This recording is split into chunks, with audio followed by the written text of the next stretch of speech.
Hello, welcome to Nintendo Nostalgia, episode 257. I'm your host, Jacob Rush, and I'm joined by my co-host, Chris, and we are back, and we're playing with Power. Chris, it's been a while. How you doing, bud? I'm doing great. It has been a while. I just realized that.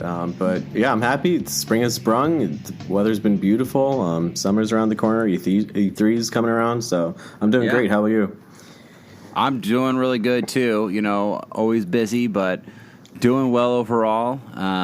E3, apparently it's canceled, but Oh, true. It's not really canceled. I mean, well, better not be. Like for us Nintendo fans, at least. I think Nintendo has something planned, but yeah.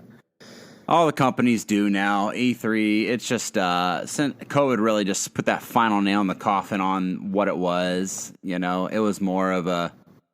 It was more for journalists, and it changed a lot over the years, and a lot of people hated the direction it had gone. It was more commercialized than anything. So the best part is Nintendo has been slowly separating themselves from the atmosphere of that with directs years ago. I remember thinking, we all thought how stupid it was, and Nintendo's just going to do a live presentation instead of a stage one, and now everyone does what Nintendo does. And PlayStation, heck, they already had removed themselves from the equation for like the past couple of years now. So there's nothing really to be sad about. Everything will still go on as normal. The Treehouse does its own thing. Nintendo's just not there on a stage showing games. They're just at their home base showing games. So yeah, I am thankful at least that they kind of keep like the spirit of E3 alive. So even though E3 isn't around, they still kind of respect that time frame and that like hype season and that sense of just excitement in general for like the coming holiday season with all these reveals. So hopefully they keep up with that, even if E3 is officially dead. We'll see. Right. I think that's right. I think it's the spirit of E3 is what really matters, and it's not the actual event itself. Yeah.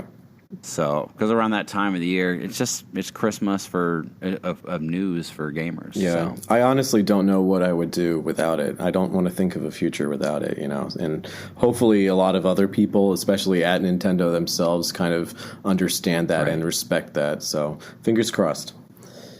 I literally look forward to it as much as I do Christmas Day. Honestly, in my book, I really get so excited for it. So.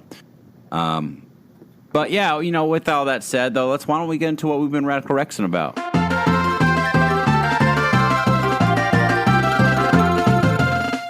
Well, Chris, since you haven't been on in a while, man, anything new and exciting in life going on? What update us a little bit? Yeah. What's happening? It's been a while. We actually had a huge Smash Brothers episode in like October. It was like almost 2 hours long, and it just never saved. So I'm just going to catch a lot of people up on some things. So something that's important that happened like in October was that I was finally able to walk at my graduation. I had to wait about 2 years to do that, but it was worth it. And there is going to be like a separate, bigger one here, but I'm not sure if I'm going to go to that. It's like I'm almost done with my master's. I feel like it would be kind of silly, but anyway, it was a very special moment to have my family there with me and for me to finally have that moment after all these years. So that was cool. I passed my state exam, which is, I can't even describe how amazing that is. I know some people in our Facebook group are aware of that, and so I'm very happy to report that went very well, and I'm now applying for like career jobs. So we'll see how that goes. Wonderful. Yep. I had a great winter break. I went to Albany, visited some friends, and just had a great time. And let's see, the other day I built it's so stupid, but I built like a Lego bonsai tree. They have like a, bonsai tree set, and it was just very relaxing. So there's that. Yep. And I will say, finally, because I feel like a lot of people have been sick of me being like, oh, I don't have time for games. I'm just not in the mood for games. I've been playing a lot of games. And one of the main factors of that is me getting the Switch OLED. And I know, Jacob, you just got one the other day. So you can attest to there's just something really magical about that system.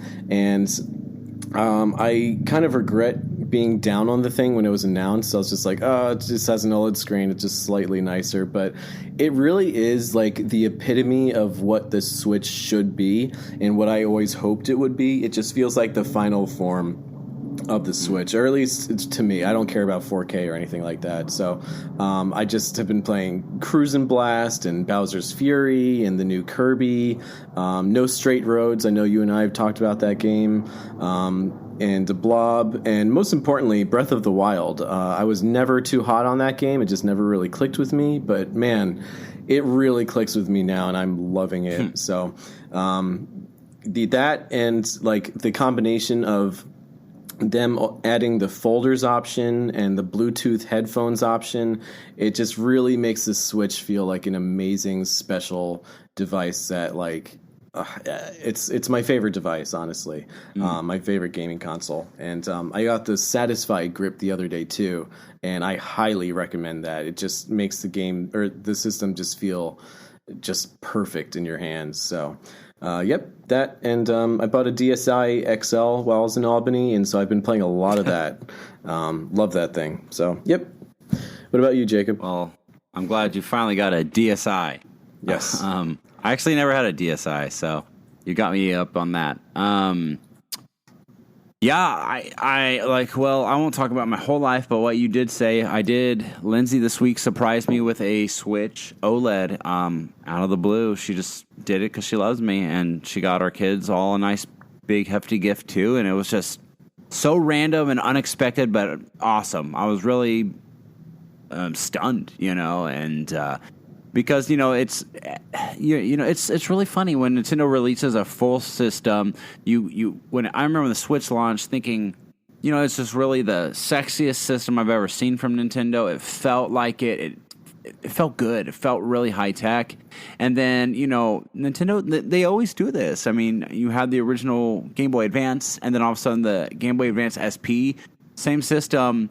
Just much better, looked better, felt better, and that's exactly what the OLED does. It just really took it up a notch, and it feels even more firmer and sexier of a system than the initial Switch did. And yeah, I mean, I love it. I am a home console gamer. I like to play on my TV, but I don't feel bad when I play handheld as much now because I feel like I'm getting a full-fledged experience with it more, handheld wise. So, and I've been connecting my iPod, AirPods to it, and on my old Switch, I could turn the sound all the way up, and it still was like kind of a softer sound. Now it feels just like my phone. I can play games and like mute everything out but that game, and it just feels great.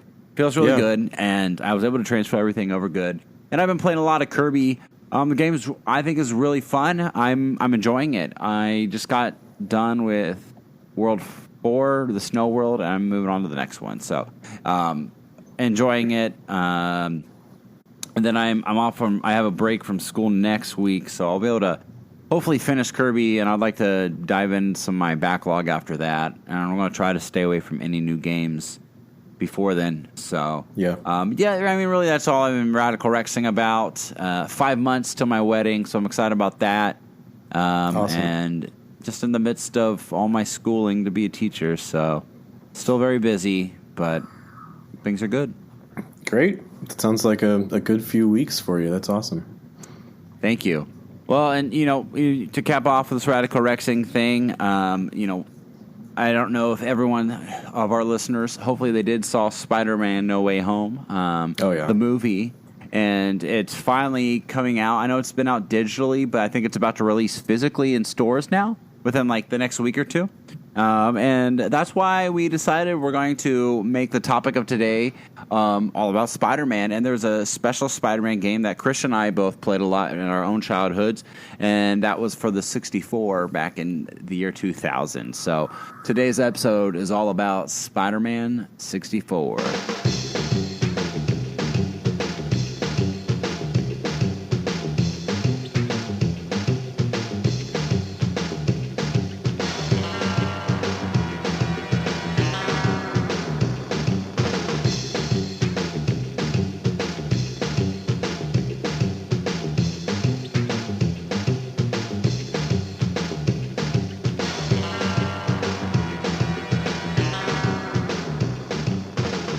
Chris, when did this game initially release on the Nintendo 64? This game came out September 1st, 2000, and that was one of my big Christmas games that year. Oh, that was the PlayStation version. We have to clarify. The same game actually came out on both platforms. Yes. Let me just... Oh, I'm sorry. Yeah, November 21st, so just 2 months after. Sorry about that. Yeah. That's the PlayStation version. Yep. It's really weird that the game came out for both. It just shows you how small my bubble was. In my childhood, I didn't have PlayStation, so Spider-Man with Nintendo, that's all I knew. Yeah. And according to critics, I think the PlayStation version was a little better rated.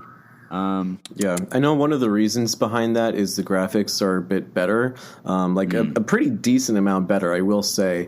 I don't know too much beyond that, but the number one reason, I would say the best example of that is in the N64 version, you have this pink fog, and the PlayStation version didn't have that. You can see the town below you, you can see cars driving around and stuff, which is a pretty big difference, but honestly...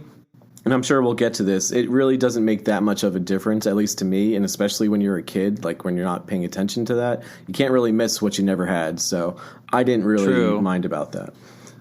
At the time, I wouldn't have mind, but when I was reviewing the game, I noticed he jumped off the bed, and I'm like, oh, yeah, it's just they make it seem like he's high up in the mountains and it's just a bunch of fog beneath you. When in reality, if you play a Spider-Man game today, it's...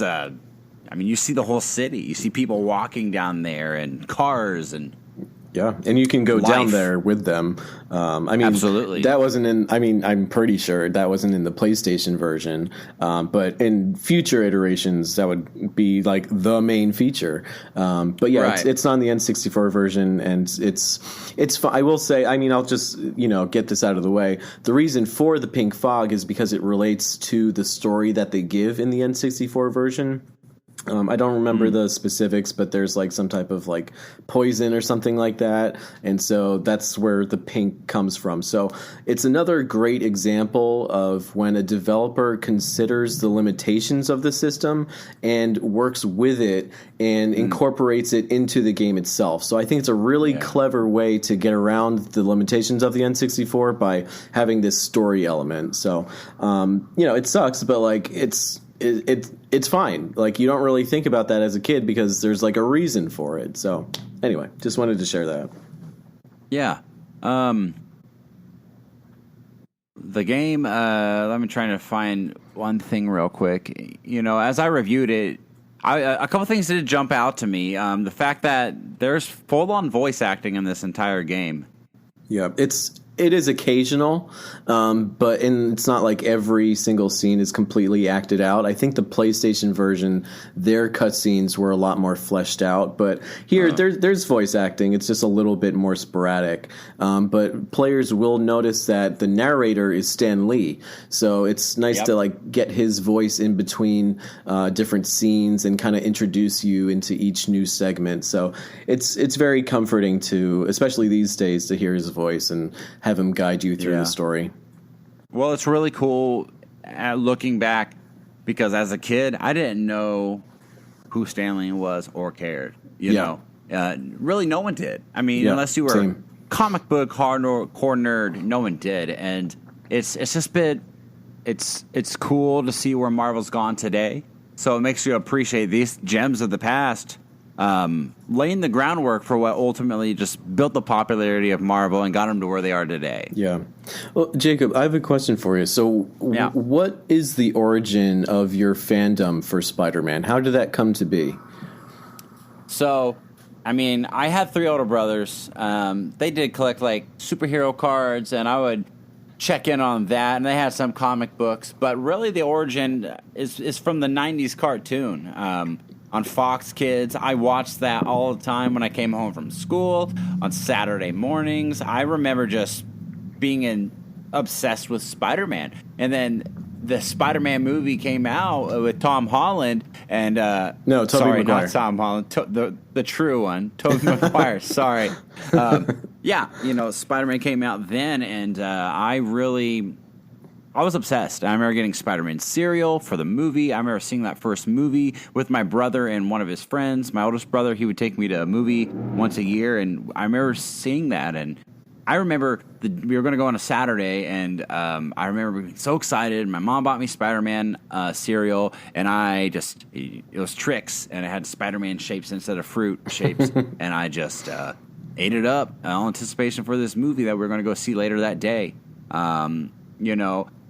So that's really my key point of nostalgia for Spider-Man was based through that cartoon. Yeah. Which, I mean, fun fact: this game it's based off of that series. Yep. Like, absolutely, the voice acting in it is the characters from that cartoon. Yeah, I really appreciate that. Yeah, I'm in a similar situation with like where the roots and origins of my nostalgia for Spider-Man in general. So like I used to love the Batman show. I was crazy about it, and then I eventually just migrated over somehow to the Spider-Man show. And I just ended up appreciating them both because they're kind of different. The Batman show is very serious and dark, which was pretty cool and edgy as a kid. But then you'd see this like lighter tone, this more whimsical feeling that the Spider-Man show has. And so it's just like a different kind of silly fun. And this game really does capture that, which I really appreciate. And it's exactly what I wanted as a kid. I wanted to play as that type of Spider-Man. And this game really delivers on that. This game didn't get like the hottest reviews, but I genuinely loved this game, especially when you're a kid. It did everything that I wanted, and I was playing it the other day, and it really does it feels fine. It holds up perfectly fine, at least if you're like used to an N64 controller. So I think they really knocked it out of the park with what the goal of the game was. Right, and the ratings between the PlayStation and 64 version weren't that off. I mean, the 64, I think, was like an 80, might have been like an 83 or an 85. 80-ish. I can see real quick. Yeah, I think it was just off by a few points. Like, the PlayStation version is definitely the more definitive version, but this one's still perfectly fine. And I don't know, I just prefer like that. 87. Okay, so yeah, just a couple points. I don't know, I just like the N64 in general. I don't like the PlayStation. That's just me. I know I'm very biased, but like there's just something special about, especially a game like this. Like the N64 was this ultimate 90s machine, SNES aside, and the Spider-Man show and just the Spider-Man atmosphere was the ultimate 90s thing as well. So to have that combination was just the perfect combination, Well, before we dive into the gameplay a little bit, what's your specific nostalgic memories for this game? Like, where were you? How'd you play it? Did you buy it? Was it a gift? Was it at a friend's? Yeah, let's hear it. I mean, just to sum up a few points from before, I was just so crazy about the show, and I was so enamored by this sense of freedom that you kind of get when you visualize yourself being this character. And so to have the ability to play as Spider-Man, which was so novel to me at the time. No other game came even remotely close. This is like the first main 3D Spider-Man game. I did play some 2D ones on the Sega Genesis now that I think of it, and they were okay, but like, in 360 degrees playing as Spider-Man, that's a huge difference. And this was the year 2000 that it came out, so it was the end of the N64's lifespan, and it was cool because it was like right before the GameCube was going to launch, and so it's like this final hurrah of the N64. So I did get it for Christmas. I think I asked for like 4 games at Christmas, so that was pretty cool. It was the only one that I really ended up playing. Yeah, it was the only one that I actually really ended up playing a lot because Majora's Mask didn't hit for me as like a 10-year-old. This game, it's so colorful and vibrant and exciting, and they just did everything that I wanted as a fan. And I played it so much, and my brother ended up playing it with me. I don't even think he even watched the show. He's quite a bit older than me. And yeah, he actually like breezed through it. So I only got through like the first 3 or so levels, because I will say this game's a little bit more challenging than it should be, at least in my opinion. But when you play this game and you see all the fun surprises that they have in store for you, there's a lot of great cameos and some awesome boss fights and stuff. It's just a great Spider-Man game. What about you, Jacob?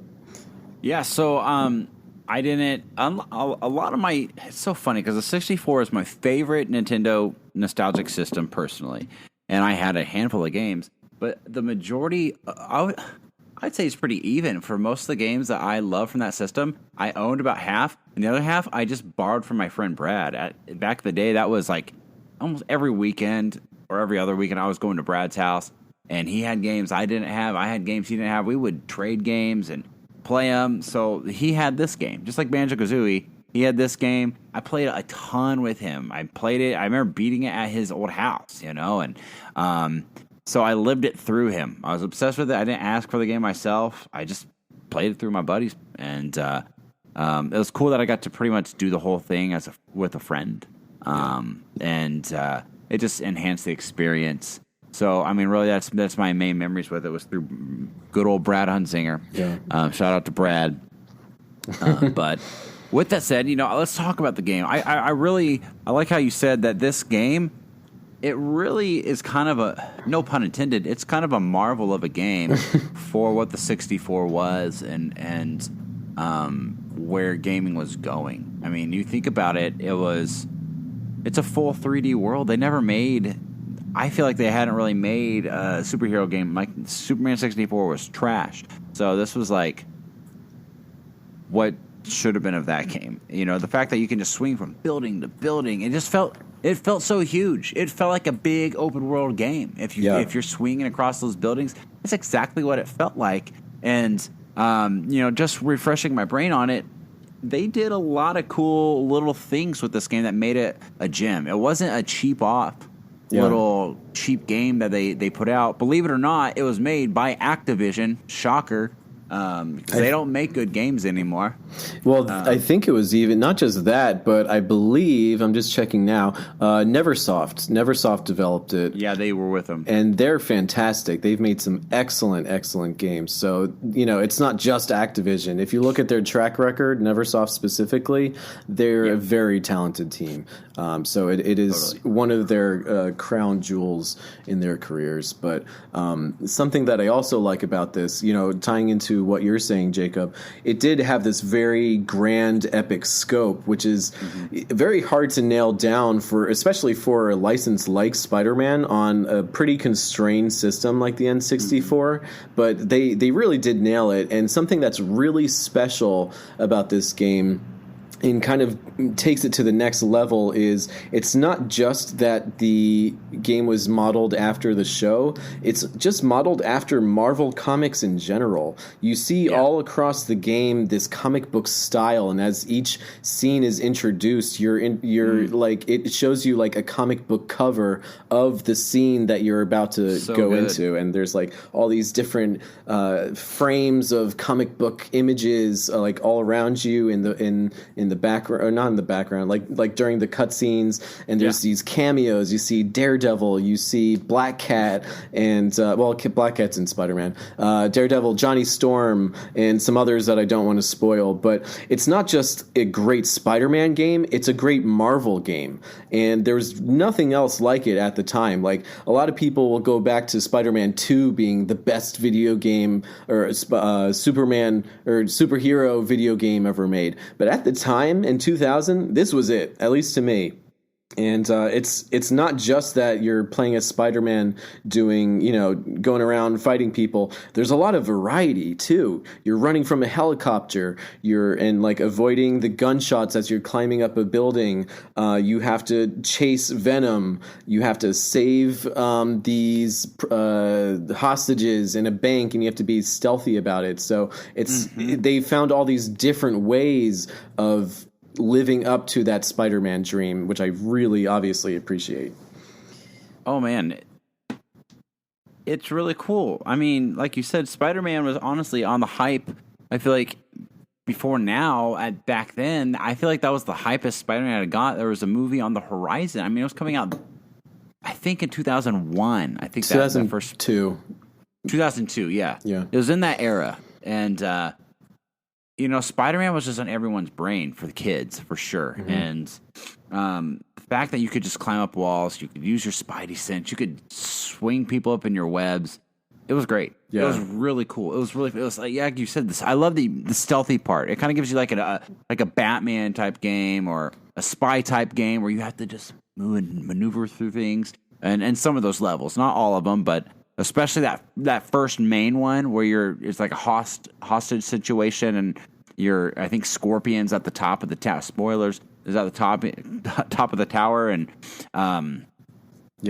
it's Also, it was fun. It was different. It was something the Nintendo 64, I feel like, did not have at the time of that type of gameplay.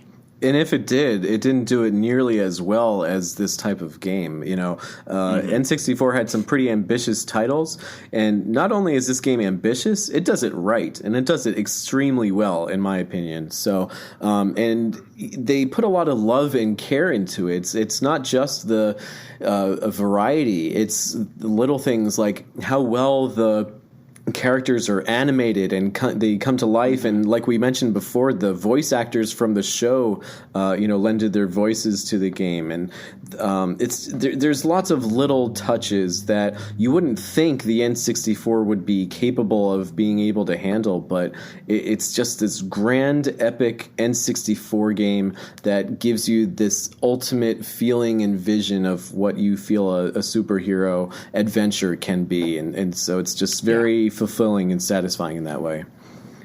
So I think the game really captured.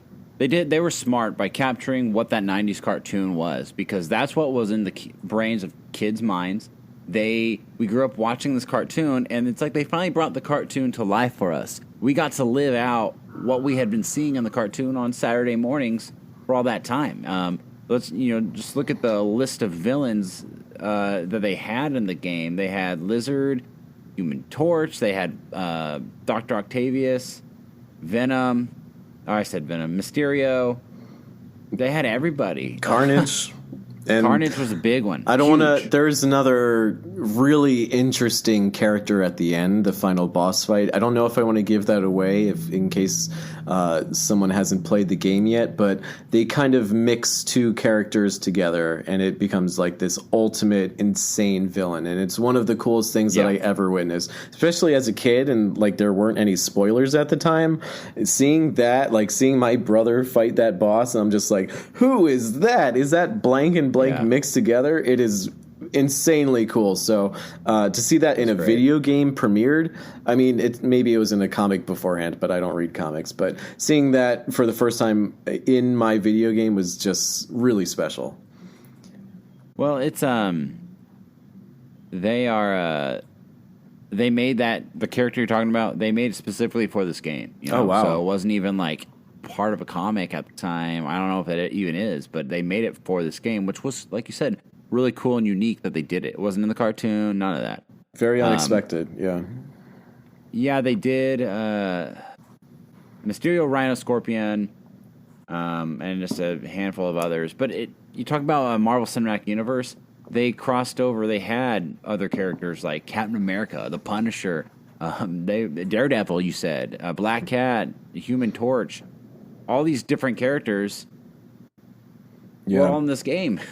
And as cameos. They feel and look and sound how you want them to. There's nothing off about them. In some Spider-Man games, it's just like, something's not quite right, but they really nail the feel of those characters. And it's so satisfying to work alongside them and interact with them exactly how you would want to. Yeah. But, overall, I mean, this game itself was great. And it's definitely why we're here talking about it today. But I want to talk about a little bit where it transitioned. Spider-Man obviously started to build up more popularity after this because of the movies. And I think one of the next best games, which is not in our focus, and I never played it, but was, I think, a Spider-Man 2 based off of the movies. They started making games based off that, which I heard was a really really good praised game back in the GameCube PS2 era. You never played it? I never played it. Oh, wow. Jeez, okay. I kind of want to now. Oh, Because you should, I had yeah. a little taste of the newest Spider-Man. Kyle let me come over about a month ago and month and a half and test out his PS5, and I got to play that Spider-Man game that everyone loves. I know it's been out for a while now, but man, it felt so good. And it made me feel like what this Spider-Man game that we're talking about was in my mind as a kid. Mm-hmm. You know what I'm saying? Yeah. We always, when we look back on nostalgia, it's like I don't know why, but we gloss. It always looks and feels better than it really did. Yeah. And that's why, this new Spider-Man game just kind of ignited some emotions and feelings towards that. And the new Spider-Man game made by, is it Insomniac that made it now? Yeah. Mm-hmm. It's PlayStation exclusive, unfortunately, because they own Spider-Man, Sony does. And the new game, by all accounts, I feel like it did kind of what the ground roots with this game was, trying to bring a bunch of villains together against Spider-Man, and they just did it with a cinematic approach in video games and did something video games had never been done before. I mean, so Spider-Man now, he's in the best shape he's ever been. Yeah. Although do you have any experience with Spider-Man after those early days? So I have the Spider-Man game for PS4. I haven't touched it yet. My friend gave me his PS4 a while ago, and I just never really got around to it. It was when my life was a little too hectic for me to, jump into that. And also, it just feels so weird to use a PlayStation controller. I'm just not a huge fan of it, but I will say, as far as Spider-Man games go, there's actually a lot of great games for during this era that came out shortly after this one. So as much as I love this game, there's a bunch of other ones for the GameCube and Game Boy Advance that are phenomenal. And that's also the DS, now that I think of it. So if anyone's looking for any more retro Spider-Man games that have this similar sense of nostalgia and whimsy the show had, I highly recommend the three games on GameCube. The one that was modeled after the two movies, so Spider-Man 1 and 2. They're both very different and great at different things. So those are excellent, but I highly, highly, highly recommend I believe it's called Ultimate Spider-Man for the GameCube. And I talked to Ryan about this. He has no idea what I'm talking about. He doesn't even know it's out. It is by far the best Spider-Man game that I have played. It's basically Spider-Man 2, that excellent movie game, but they changed the visuals so that it has a comic book feel to it. So it has that cell shading, kind of like Okami in a way. And also this game that we're talking about now. And a lot of people slept on it because it came out late in the GameCube's life, but it's an open world Spider-Man game that looks insanely good and plays good. They have so many villains and stuff, so that game is super underrated and underappreciated, so I definitely recommend it. But there's also great Game Boy Advance games and DS games that I mentioned, so look into those because there's some great Spider-Man stuff out there, and they have very different feels and approaches, so it's nice to kind of get different feels for this character. Well, spoilers, if you haven't seen No Way Home, but I guarantee you the next Spider-Man games are going to start having some multi-crossover stuff now with other Spider-Men. Yeah. Heck, how sick would it be if they took the Spider-Man from the game we're talking about and put him in the new Spider-Man? They cross paths, oh man, yeah, I'm from the 90s. Wow. It'd take a really special producer to really fight for that these days, but you never know. And I mean, you would have to appreciate the old Spider-Man games, that's for sure. It's going to be weird. Oh, man, I was just going to be Activision is part of Microsoft. Now they'll do something. Nope, Sony still owns Spider-Man. That'll never happen. So, I don't know. It's going to be interesting to see what they do with it. But you know what? I'm just grateful that there is a developer behind the Spider-Man franchise, Insomniac and Sony. And honestly, when it comes to the games, at least, they're doing a phenomenal job. So, at least the spirit lives on in some capacity. Well, with that, and they're doing a Wolverine game too. Yeah. And, it's I've never owned a system outside of Nintendo ever. And you know that when that Wolverine game comes and testing it out, like I'm really tempted. I would love to maybe get a PS5, maybe when it drops in price down the road, and specifically for games like this, because it is my son is his room is like Spider-Man moved in and puked everywhere. You know, like he loves Spider-Man everywhere, all of his clothes, PJs, you name it. And I'm sure he'll want to play some Spider-Man, and he'll probably think Dad's old Nintendo 64 game is junk and outdated. So I need to make sure I get him updated games. But I think I'm going to go back and look for some of the old GameCube Spider-Man games. It's really kind of, I'm really maybe it's the era I grew up in. I'm kind of sad and ashamed of myself that I never even got those. I'm really surprised, honestly. I never played them. They're because great. When I think by the time I hit middle school, which was the GameCube came out, I think came out when I was in late elementary, but a lot of it was the GameCube and Wii era was most of my middle school days going into high school. And in high school, Wii came out my freshman year. And by that time, I started getting into girls. I was into punk rock music way more, and video games took the third row of my life, you know. And I was all about church and Jesus and just a bunch of everything I was into. Video games just was kind of like I got a game for my birthday and for Christmas. I didn't follow the industry. I didn't like right. You know, we got Kirby. We got an indie game will drop next month or next week. I got to get it. I did not follow video games anymore the way I did, or the way I do today than I did back then. So that's probably why I missed out on them. And I was like, yeah. My interests were other places. If you're interested in playing a game that's like this, surprisingly, the Spider-Man movie game, the first one, is pretty much a sequel to this in a way. Not like a direct sequel, like with the story or anything, but it plays exactly like this one, just you know, with new stages and stuff. Yeah, and it's interesting because cool. like the movie game isn't really modeled after the movie that much. There's like pieces of it with like the Green Goblin and stuff, but yeah. You know, you have your Scorpion, you have, I think there's like 4 total villains in it, and it plays a lot like this one. Much more so than the Spider-Man 2 and the Ultimate one that I mentioned. Yeah. But those have like an open world approach, whereas the Spider-Man movie game, the first one, that's more like stages and, you know, a lot more linear and, you know, specific objectives and stuff. So, but I like that. It's kind of like arcadesy in a way.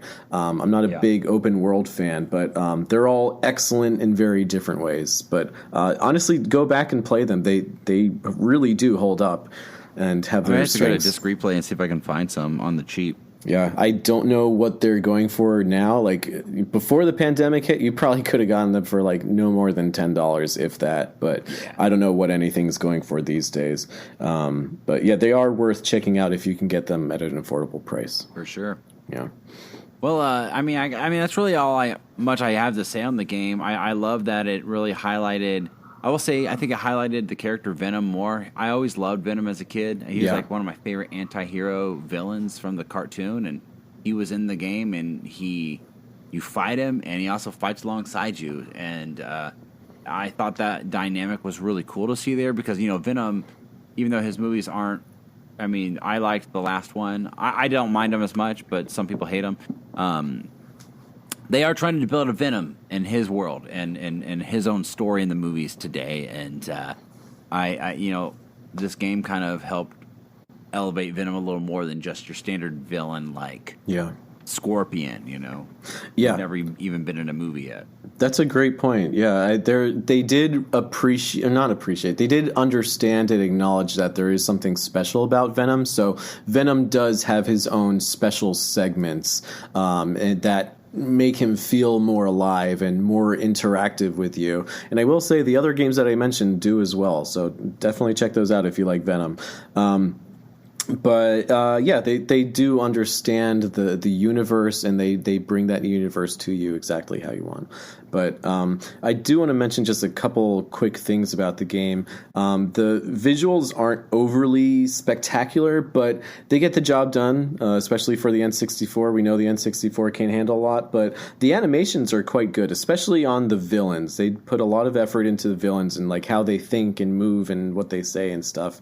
And the sound design, like, it's not bad at all, but it's not overly memorable, but it is very appropriate to what you're doing. And one more thing I definitely wanted to mention is that this is not just a great Spider-Man game, but it's also a great video game in general, because it takes not just what we appreciate about Spider-Man, but what we appreciate about video games. So two things that I really like about this game is that you can go around collecting comic books, and then there's like this archive of all the comic books that you discovered, and you can go through that. I just like little things like that, like in Smash Brothers. Yeah, so it's just, it gives you an incentive to explore and find these like hidden secrets.